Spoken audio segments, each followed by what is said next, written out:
I stared at the letter in my hands, reading it for the fourth time, hoping the words would somehow rearrange themselves into something less absurd. The heavy cardstock paper, embossed with Davidson and Associates Legal Services, felt like it was burning my fingers. My name is Marin, and my grandfather just posthumously challenged me to become a millionaire. $500,000 in 12 months, I muttered, sinking deeper into my mother's worn leather couch. What kind of twisted game is this? Mom appeared in the doorway of her kitchen, wiping her hands on a dish towel. You've been staring at that letter for 20 minutes. Want to tell me what's going on? I cleared my throat. Remember how Grandpa Jack always said I had potential, but needed proper motivation? I made air quotes with trembling fingers. Well, apparently, he left me an inheritance. $2 million. Mom's eyes widened. That's unexpected. Oh, it gets better. I laughed, but there wasn't any humor in it. I only get it if I can prove I've independently earned $500,000 within the next year. Otherwise, it all goes to charity. The dish towel dropped from her hands. He what? According to his lawyers, he called it incentivizing excellence. I stood up, pacing the familiar living room where I'd spent countless Sunday dinners. Who does this? Who dangles $2 million in front of their granddaughter, like some sort of twisted carrot? Mom's face did that thing where she's trying not to show emotion, but her eyes give everything away. Your grandfather had his own way of doing things. That's putting it mildly. I stopped at the mantel, picking up an old photo of Grandpa Jack at my college graduation. He was beaming, but now I could see something calculating in his eyes. Did you know about this? No, she said quietly. But I'm not surprised. Dad always thought struggle built character. He wasn't exactly thrilled when I married your father and chose to be a teacher instead of joining the family business. My phone buzzed. A text from Nolan. Dinner at my parents' tonight. Mom's making her famous pot roast. Don't forget. Great. Just what I needed. An evening with my future mother-in-law, who already thought I wasn't good enough for her precious son. I could picture Celeste Granger's perfectly manicured eyebrows rising when she heard about this inheritance challenge. What are you going to do? Mom asked, breaking into my thoughts. I set the photo down harder than necessary. I'm going to do it. I'm going to earn that money. Honey, that's a lot of pressure to put on yourself. $500,000 in a year? I've already got my online business bringing in decent money. With some expansion, I trailed off, mental calculations running wild. Besides, this isn't just about the inheritance anymore. It's about proving something. To whom? Your grandfather's already gone. To myself. I picked up my bag, suddenly energized. And to everyone who ever looked at me like I was just skating by on Nolan's family connections. Mom's expression softened. Marin, sweetie, you don't have to. Yes, I do. I hugged her quickly. I have to go. Dinner with the Grangers awaits, and I need to figure out how to break this news to Nolan. As I drove home, my mind raced with possibilities. My handmade jewelry business had been steadily growing, but to hit $500,000 in profits within a year? I'd need to scale up dramatically. Take risks. Maybe even step on some toes. My phone buzzed again. Another text from Nolan. Mom wants to know if you're still doing that crafting thing, or if you've considered the position at Dad's firm. I gripped the steering wheel tighter, a plan beginning to form. Grandpa Jack wanted to motivate me? Fine. But he probably never imagined his challenge would end up completely reshaping not just my business, but every relationship in my life. Game on, Grandpa. Game on. The Grangers' dining room always felt like a museum, beautiful, cold, and full of things I wasn't supposed to touch. I sat rigid in my chair, the weight of Celeste's scrutiny heavier than the sterling silver fork in my hand. So, Marin, Celeste said, cutting her pot roast with surgical precision, Nolan tells me your little jewelry business is keeping you occupied. I caught Nolan's eye across the table, but he suddenly became very interested in his green beans. Actually, I have some exciting news about that. My voice sounded too loud in the formal dining room. I'm expanding the business. Significantly. Everett Granger looked up from his phone for the first time since dinner began. Oh? And where are you securing the capital for this expansion? Before I could answer, Celeste jumped in. Darling, you're not asking Nolan to invest, are you? You know how I feel about mixing business with pleasure. No, I said firmly, setting down my fork. Actually, it's related to my grandfather's will. He left me an inheritance, but there's a condition attached. I need to earn $500,000 independently within the next year. The silence that followed was deafening. Nolan choked on his wine. $500,000? Celeste's perfectly plucked eyebrows arched toward her hairline. From selling handmade trinkets. They're artisanal pieces, Nolan corrected weakly, finally finding his voice. And Marin's quite successful already. Successful is relative, dear. Celeste dabbed her lips with her napkin. Everett, didn't you mention there was an opening in the marketing department? I did.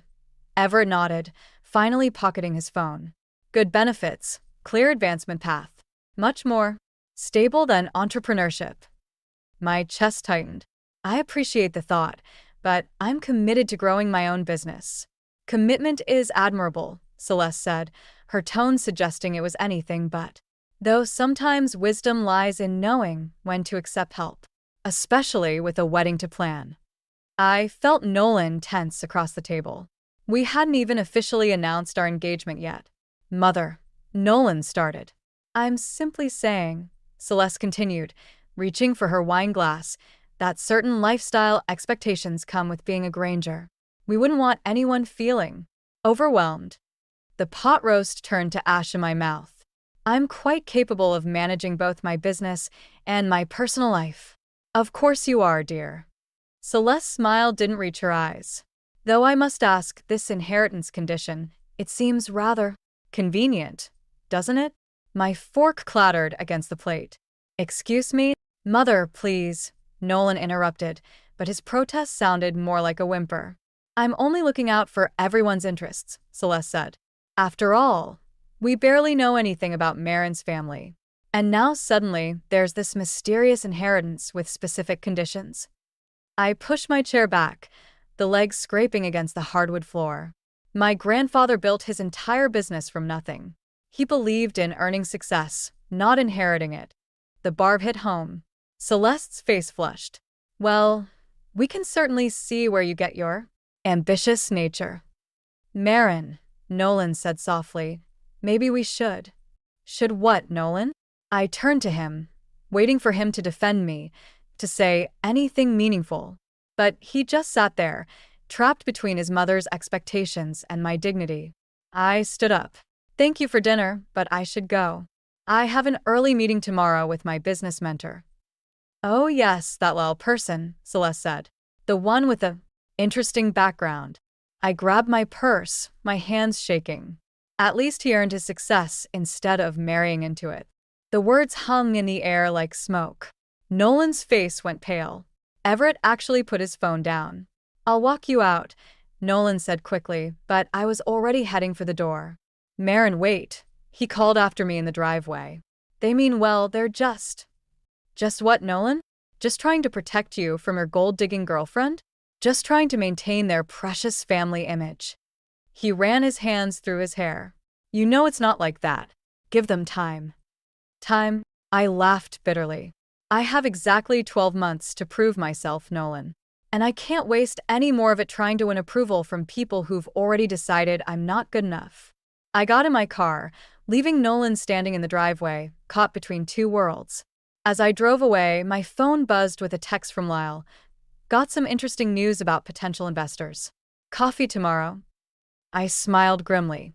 Celeste Granger had no idea what she was up against. Game on, indeed. The coffee shop buzzed with morning energy as Lyle slid a folder across the table to me.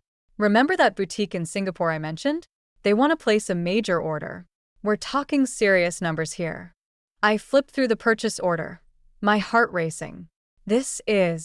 I did the quick math in my head. This could put me halfway to my goal. Exactly. Lyle leaned back, his usual confident smile faltering slightly. But there's something else you should see. He pulled up an email on his phone and handed it to me. As I read, my stomach dropped.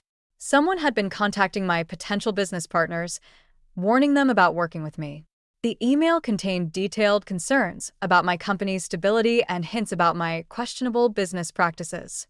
The timing is interesting, Lyle said carefully.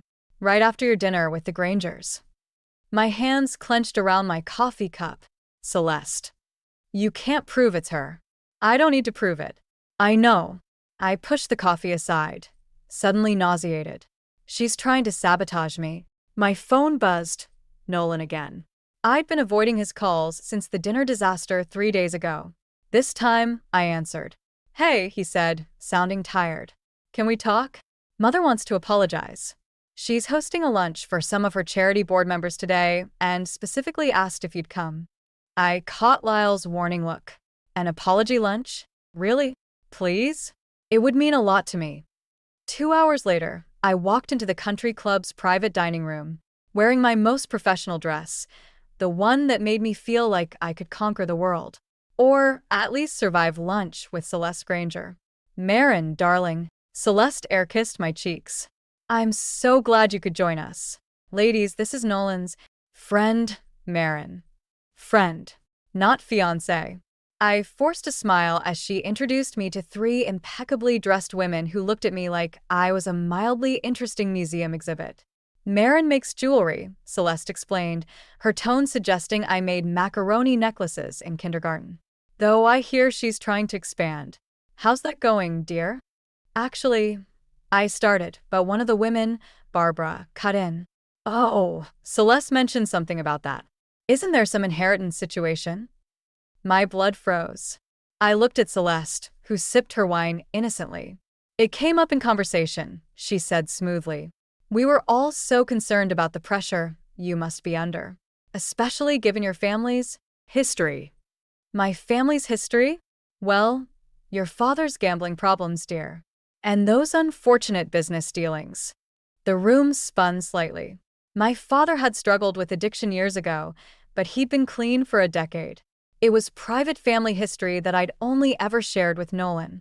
It's just, Celeste continued, we'd hate to see history repeat itself. Addiction can be genetic, you know, whether it's gambling or other compulsive behaviors. The other women nodded sympathetically. I stood up so quickly my water glass tipped over, spreading across the pristine white tablecloth like blood. I need to make a call, I said, my voice surprisingly steady. Business emergency. In the hallway, I pulled up the Singapore boutique's email. Their concerns about my family history and financial stability suddenly made perfect sense.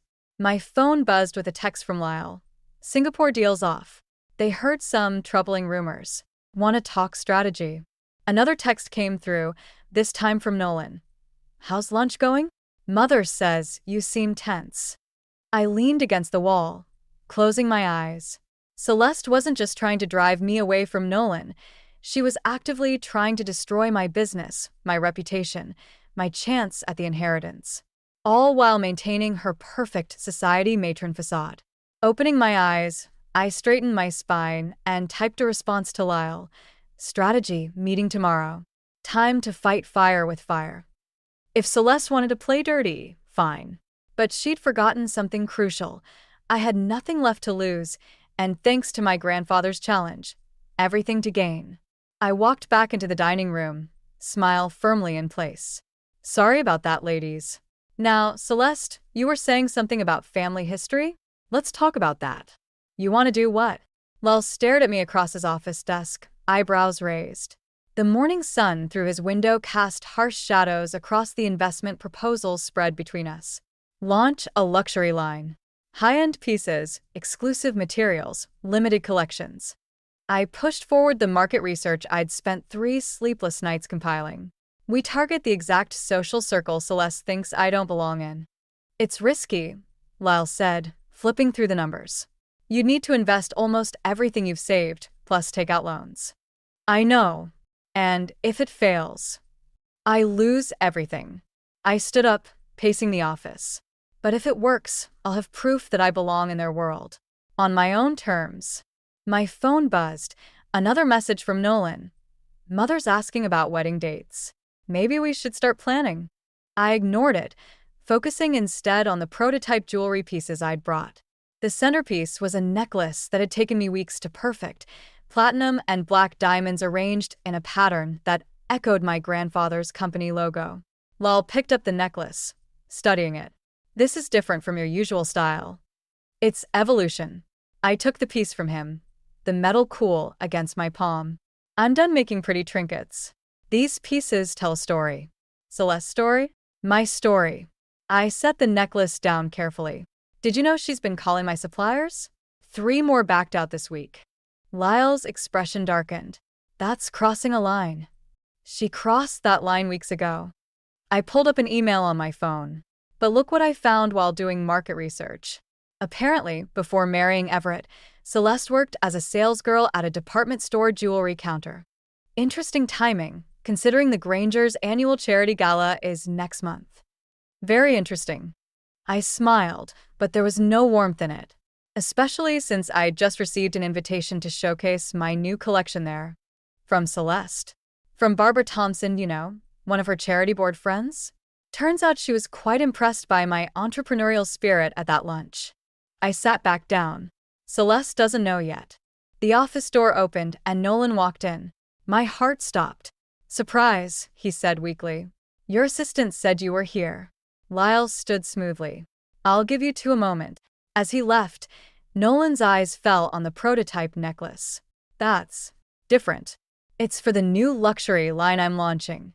I watched his face carefully. The one your mother's been trying to sabotage.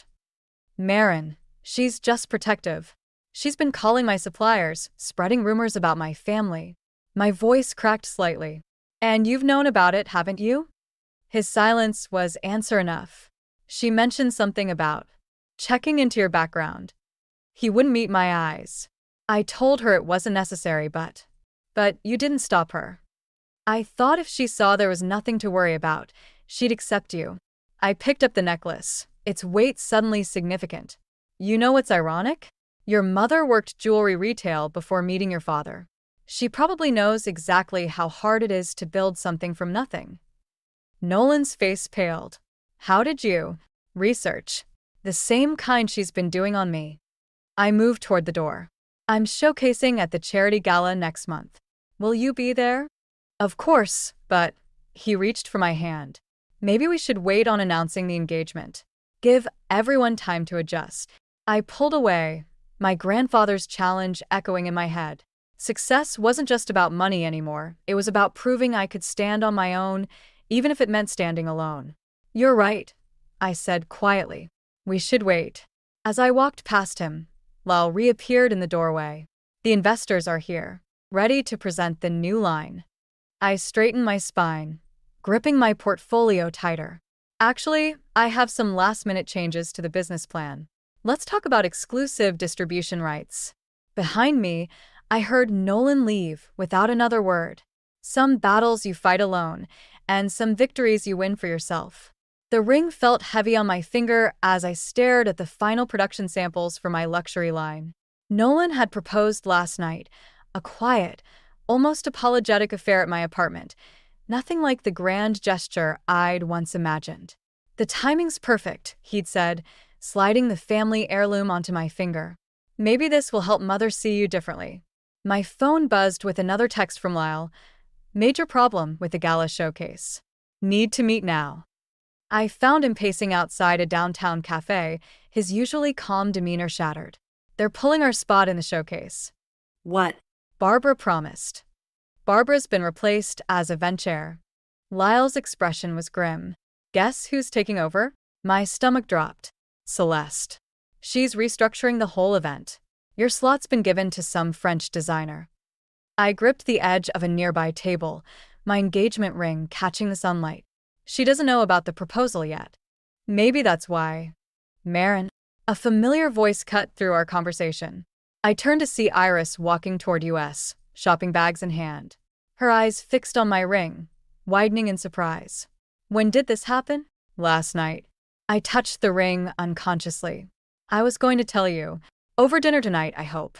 Another voice joined us, Celeste, appearing like a perfectly coiffed ghost. Barbara trailing behind her looking apologetic. Celeste, I managed, my voice steady despite my racing heart. Congratulations on chairing the gala. Yes, well, someone needed to maintain certain standards. Her eyes flicked to my ring, then back to my face. Though I see congratulations are in order for you as well. How?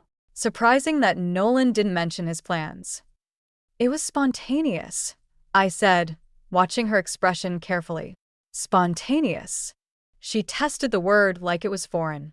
Rather like your last-minute addition to our showcase. Barbara was quite enthusiastic about your involvement. Unfortunately, we've had to make some changes. Due to maintaining standards? The words slipped out before I could stop them. Celeste's smile tightened. Due to experience. The gala has a certain reputation to uphold. We can't risk featuring untested designers, especially those with questionable business practices. Iris stepped forward. Excuse me? Oh, you haven't heard? Celeste's voice dripped with false concern. There are some troubling rumors about financial irregularities in Marin's business. Anonymous tips to the business bureau, that sort of thing. My vision blurred at the edges. You're investigating my business? The board has a duty to protect our donors' interests. She adjusted her designer bag. Though I'm sure everything will sort itself out. Eventually, Nolan always did have a soft spot for rehabilitation projects. That's enough. Iris's voice cut through the tension. My daughter has accepted my son's proposal, Celeste interrupted smoothly. Which makes this a family matter. Speaking of which, dinner tonight at 7? We should start discussing wedding plans. Something small and private might be best, given the circumstances. I looked down at my ring, then at the production samples in my bag, pieces I'd poured my heart and savings into, designed to prove I belonged in their world. Suddenly, everything clicked into place. You're right, I said quietly. This is a family matter. I slipped the ring off my finger and held it out to her. Give this back to Nolan.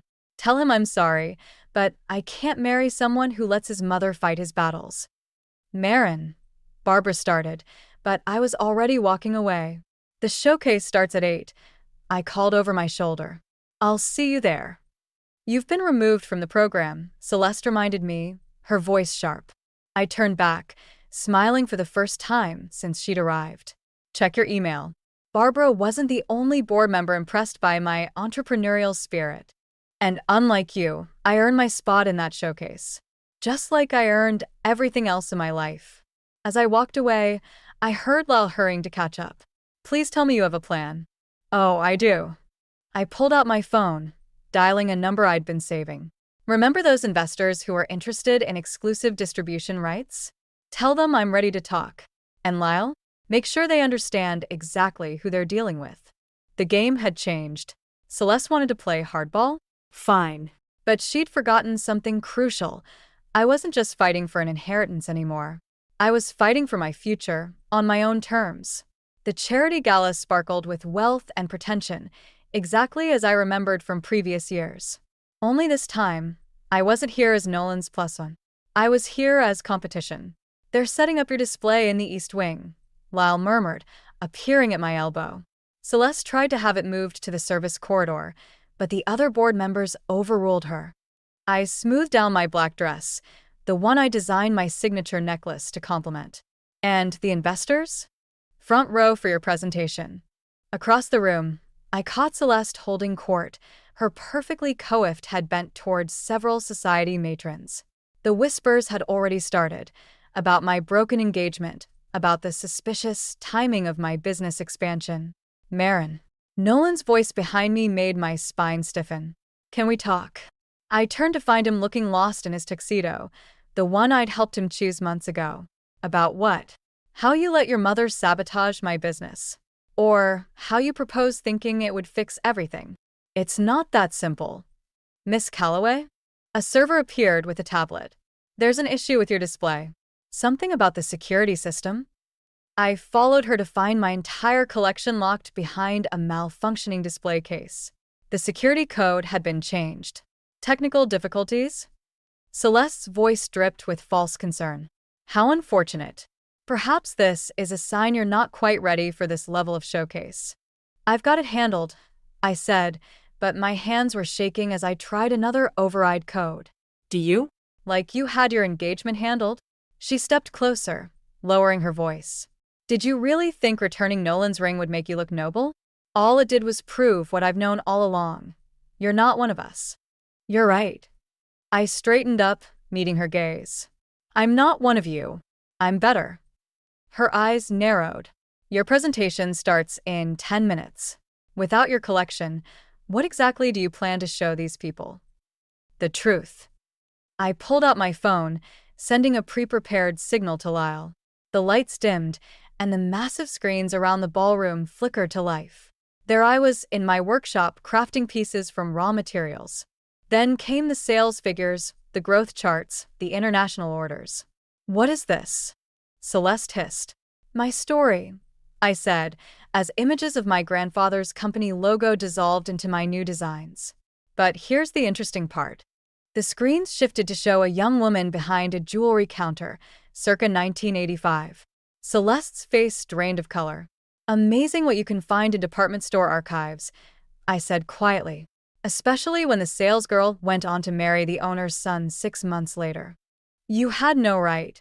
Like you had no right to investigate my family? To spread rumors about my business. My voice carried just far enough to draw attention. The difference is I earned everything I have. Can you say the same? The ballroom had gone silent. All eyes on us. Nolan stepped forward, finally finding his voice. Mother? What's she talking about? But before Celeste could answer, another figure emerged from the crowd. Everett Granger, looking thunderous. Celeste, he said, his voice carrying. Is this true? Did you meet me while working as a salesgirl? The silence was deafening. In that moment, I should have felt triumphant. Instead, watching Celeste's carefully constructed world crumble, I felt hollow. I think, Everett continued, we need to discuss some things. Privately. As they left, Nolan caught my arm. Marin, wait. Don't. I pulled away. Just don't. I walked to the podium, my heels clicking against the marble floor. The investors were waiting. My collection was still locked away. But as I faced the crowd, I realized something. I'd won the battle. But at what cost? Ladies and gentlemen, I began, my voice steady despite the chaos in my heart. Tonight, I was going to show you a jewelry collection. Instead, I'm going to tell you a story about legacy, about truth, and about the price of revenge. Behind me, the screen showed my grandfather's challenge letter. Sometimes winning feels an awful lot like losing. But I was done playing by anyone else's rules, including my own. The investors loved my presentation. My phone buzzed with commitments and contracts before I even left the stage. But as the applause faded, all I could focus on was Nolan's empty chair in the front row. I found him in the garden, staring at the fountain where we'd first met 2 years ago. Your presentation was incredible, he said without turning around. You're going to hit your grandfather's goal. That's all you have to say? He finally faced me, his expression torn. What do you want me to say, Marin? That you were right about Mother? That I should have defended you? I wanted you to choose me. My voice cracked. Just once, I wanted you to choose me. By humiliating my family? By exposing my mother's past. She tried to destroy everything I built. And now you've destroyed everything she built. He ran his hands through his hair. Do you know what this will do to my father's business? To our family's reputation. A quiet voice behind us made us both jump. The truth rarely destroys anything worth keeping. Celeste stood there, her perfect makeup slightly smeared. She looked smaller somehow, more human. Mother. Nolan started, but she held up a hand. I came from nothing, she said, her voice steady despite her trembling hands. My father was a janitor. My mother cleaned houses. I worked that jewelry counter for 6 years before meeting your father, and I was good at it. But in this world, she gestured to the glittering gala behind us. In this world, the past is a weapon. So you used mine against me, I said. I used whatever I could to protect what I'd built. She met my eyes, just like you did tonight. The difference is, there is no difference. She stepped closer. We're exactly alike, Marin. That's what terrifies me. The truth of it hit me like a physical blow. In trying to prove I wasn't like them, I'd become exactly what I despised. Your father knows everything now, Celeste continued. About my past, about what I did to sabotage your business. He's reevaluating things. Mother, he loves you, Nolan protested. Yes, but love without trust is just another pretty piece of jewelry. All shine, no substance. She turned to me. You've won, Marin. The investors, the showcase, your grandfather's challenge. It's all yours. But tell me, was revenge everything you hoped it would be? I thought about my grandfather's letter, about his challenge to prove myself. Had I proved myself, or had I just proved I could be as ruthless as anyone else? I never wanted revenge, I said quietly. I just wanted to belong. No. Nolan's voice was firm. You wanted to win, and now you have. Congratulations. He walked away, leaving me alone with Celeste. We stood in silence, two women who'd fought so hard for acceptance that we'd forgotten what we were fighting for. Your collection, she finally said. The one locked in the display case? The override code is my wedding date. The day I thought I'd finally made it, finally belonged. She smiled sadly. Ironic, isn't it? As she turned to leave, I called after her. Why are you telling me this? Because someone once told me that true legacy isn't about what you have, it's about what you leave behind. She paused. Your grandfather was right about one thing, Marin. You do have potential. Don't waste it proving points to people who've already lost their way. I watched her disappear into the gala, then pulled out my phone. The investment numbers were staggering, more than enough to claim my inheritance. I should have felt triumphant. Instead, I felt empty. My phone buzzed with a text from Mom. You okay? I looked at the fountain, remembering simpler times. The water sparkled under the garden lights, each droplet catching and reflecting something different, something true. No, I typed back. But I think I finally understand what Grandpa's challenge was really about. It was never about the money. It was about learning the difference between winning and succeeding, between revenge and redemption, between belonging and becoming. I had some decisions to make. 6 months after the gala, I stood in my grandfather's study, now part of my mother's house. The lawyer placed 2 documents on the desk, proof of my earnings and the inheritance paperwork. Congratulations, Miss Calloway, he said. You've met all conditions of the will. I stared at the papers but didn't reach for them. Instead, I pulled out a 3rd document from my bag. I'd like to make some changes. Mom looked up from her spot by the window. Marin, I'm establishing a foundation, I explained, for young entrepreneurs from underprivileged backgrounds. The inheritance will fund it. The lawyer adjusted his glasses. All of it, except for one piece. I touched the necklace at my throat, the one from my luxury line, redesigned with a new purpose. This design is being mass-produced now. Affordable versions for working women who want something beautiful but practical. Something earned, not inherited. The doorbell rang and Mom went to answer it. She returned looking puzzled, followed by Celeste Granger. I hope I'm not interrupting, Celeste said, looking different in simple slacks and a sweater. Gone was the society matron armor. We were just finishing some paperwork, I said. Yes, I heard about your success. She smiled slightly. Everett and I have been following your company's growth. He's impressed. And you? I'm learning to be impressed by different things these days. She set a small box on the desk, like courage and grace. Inside the box was a worn jewelry price tag from 1985, bearing her employee number. My first sale, she explained. I kept it to remind myself where I came from. Somewhere along the way, I started hiding from it instead. And Nolan? I asked, though I already knew he'd taken a job across the country. Finding his own way, finally. She touched the price tag gently. Sometimes losing everything helps you find what matters. I'm donating the inheritance, I said, surprising myself by sharing this, to help others build something of their own. Your grandfather would be proud. She reached for her purse. And so would mine. He was a janitor, remember? He always said true wealth isn't what you have, it's what you give. As she turned to leave, She paused. The spring charity gala needs a new chairperson.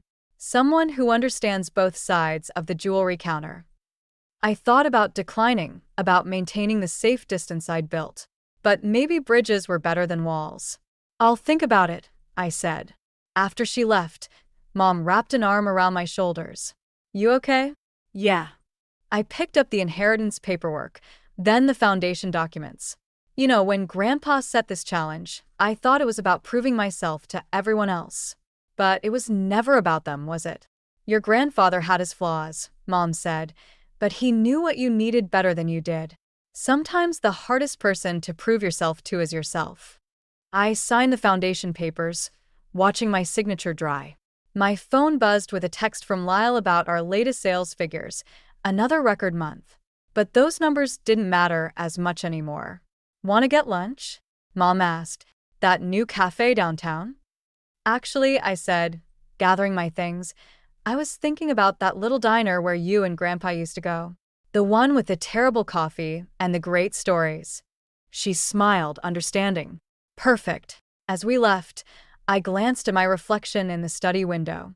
The woman looking back wasn't the same one who'd opened that lawyer's letter a year ago. She was stronger, wiser, and maybe a little scarred. But mostly, she was herself. My phone buzzed again, an email from an unknown address. The subject line read, "From one salesgirl to another."